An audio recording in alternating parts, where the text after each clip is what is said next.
Seven sister false চেরাপুঞ্জির অন্যতম একটি view point হলো সেভেন সিস্টার ফলস, আর আমরা পৌঁছে গেছি সেখানে। এখানে 7টি জলের ধারা পরপর বেয়ে নেমেছে। যেহেতু এখন বর্ষাকাল নয়, সেই কারণে জলের পরিমাণটা ভীষণই কম। তারপরে চলে এসেছিলাম অন্য একটি ভিউ পয়েন্টে। সেখানে এসে দেখছি খুব সুন্দর গান করছে একটি সিঙ্গার।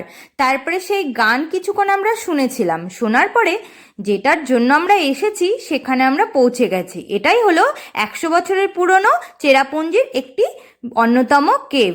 এটা অরিজিনাল কেভ, প্রকৃতির দ্বারা সৃষ্ট এই কেভ। পাহাড়ের গা বেয়ে এই কেভের ভেতরেও কিছু জলের অংশ চলে এসেছে, যার কারণে দেখতেই পাচ্ছ ভেতরটা কিছু কিছু অংশ ভেজা। অরিজিনাল কেভ তা কিন্তু দেখে বোঝাই যাচ্ছে। পাথরগুলো দেখো ভীষণ এবড়ো খেবড়ো আর ধারালো ভাবে খাড়া খাড়া হয়ে রয়েছে। সামনে এগোতে আমাদের ভীষণ অসুবিধা হচ্ছিল। কিছু কিছু জায়গায় বেরোনোর রাস্তা এতটাই সরু ছিল যে আমাদের বসে বসে বেরোতে গিয়ে মাথায় লেগে গিয়েছে।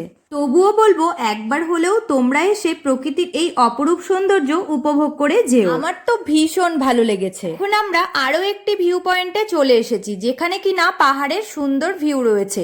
আর পেখমার বাবা নাচতে শুরু করে দিয়েছে। পাহাড়টিকে জাস্ট দেখো, অসাধারণ লাগছে। তারপরে তো আমরা কিছু রিলস ফটো এগুলো করতে ব্যস্ত হয়ে গেছিলাম, কারণ আজকালকার দিনে এটা ছাড়া একদমই চলে না। দেখা দেখি পেখমের বাবাও হেঁটে হেঁটে রিলস করছিল। এবারে আমরা আরো একটি ভিউ পয়েন্টে চলে এসেছি, যেটার নাম হলো ইকো পার্ক। পার্কে ঢুকতেই নানান রকম ফুলের বাহার। ফুল দেখতে কার না ভালো লাগে। আর এইদিকে দেখো একটা সুন্দর ফোয়ারা রয়েছে, বাচ্চাগুলো তো ভীষণ আনন্দ পেয়েছে।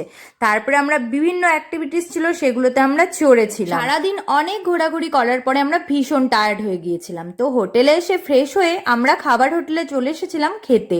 খেয়ে একটু শিলংয়ের মার্কেটটা ঘুরছিলাম। দেখো এটা হচ্ছে শিলংয়ের সেন্টার পয়েন্টের সামনে। আজকের এই মিনি ব্লগটা এই পর্যন্তই, বাকি অংশগুলো বড় ব্লগে আসছে।